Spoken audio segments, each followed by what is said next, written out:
बोलो विष्णु भगवान की जय। आमल की एकादशी व्रत कथा। ये व्रत विष्णु जी की कृपा प्राप्ति के लिए किया जाता है। आमल की एकादशी पर कथा का पाठ करने से सहस्त्र गोदान के समान फल मिलता है। प्राचीन समय में वैदिक नाम का एक नगर था। उस नगर में ब्राह्मण, वैश्य, क्षत्रिय, शूद्र और चारों वर्ण के मनुष्य प्रसन्नता पूर्वक निवास करते थे। नगर में सदैव वेद ध्वनि गूंजा करती थी। उस नगरी में कोई भी पापी, दुराचारी, नास्तिक आदि न था। उस नगर में चैत्ररथ नामक चंद्रवंशी राजा राज्य करता था। वह उच्च कोटि का विद्वान तथा धार्मिक प्रवृत्ति का व्यक्ति था। उसके राज्य में कोई भी निर्धन एवं लोभी नहीं था। उस राज्य के सभी लोग भगवान विष्णु के अनन्य भक्त थे। वहां के छोटे बड़े सभी निवासी प्रत्येक एकादशी का उपवास करते थे। एक बार फाल्गुन माह के शुक्ल पक्ष की आमल की नामक एकादशी आई। उस दिन राजा एवं प्रत्येक प्रजाजन, वृद्ध से बालक तक ने आनंद पूर्वक उस एकादशी को उपवास किया। उस मंदिर में रात को सभी ने जागरण किया। रात के समय उस स्थान पर एक बहेलिया आया। वह महापापी तथा दुराचारी था। अपने कुटुंब का पालन वह जीव हिंसा करके करता था। वह भूख प्यास से अत्यंत व्याकुल था। कुछ भोजन पाने की इच्छा से वह मंदिर के एक कोने में बैठ गया। उस स्थान पर बैठकर वह भगवान विष्णु की कथा तथा एकादशी महात्म्य सुनने लगा। इस प्रकार उस बहेलिये ने संपूर्ण रात्रि अन्य लोगों के साथ जागरण कर व्यतीत की। प्रातःकाल सभी लोग अपने अपने निवास पर चले गए। इसी प्रकार वह बहेलिया भी अपने घर चला गया और वहां जाकर भोजन किया। कुछ समय व्यतीत होने के पश्चात उस बहेलिये की मृत्यु हो गई।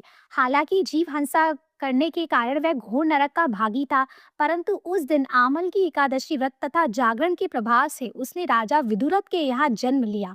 उसका नाम वसुरथ रखा गया। बड़ा होने पर वह चतुरंगिणी सेना सहित तथा धन धान्य से युक्त होकर 10 सहस्त्र ग्रामों का संचालन करने लगा।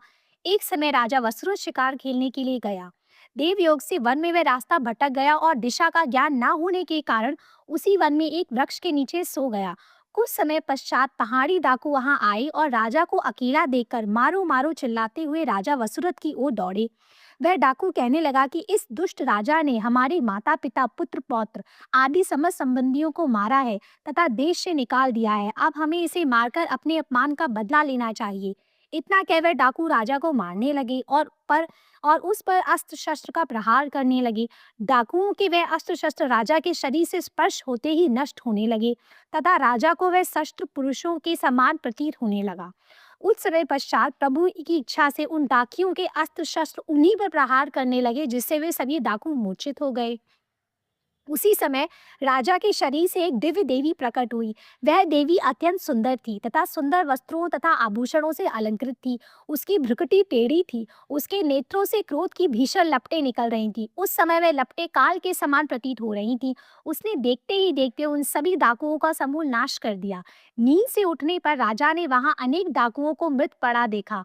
वह सोचने लगा कि किसने इन्हें मारा। इस वन में कौन सा मेरा हितेशी है। राजा वसुरथ ऐसा विचार कर ही रहा था कि उसी समय आकाशवाणी हुई, हे राजन, इस संसार में भगवान विष्णु के अतिरिक्त तेरी रक्षा कौन कर सकता है। इस आकाशवाणी को सुनकर राजा ने भगवान विष्णु को स्मरण कर उन्हें प्रणाम किया। तत्पश्चात अपने नगर को वापस आ गया और सुखपूर्वक राज्य करने लगा। महर्षि वशिष्ठ ने कहा कि हे राजन, यह सब आमल की एकादशी के व्रत का प्रभाव था। जो मनुष्य एक भी आमल की एकादशी का व्रत करता है, वह प्रत्येक कार्य में सफल होता है तथा अंत में वैकुंठ धाम को पाता है। बोलो विष्णु भगवान की जय। बोलो वासुदेव कृष्ण भगवान की जय।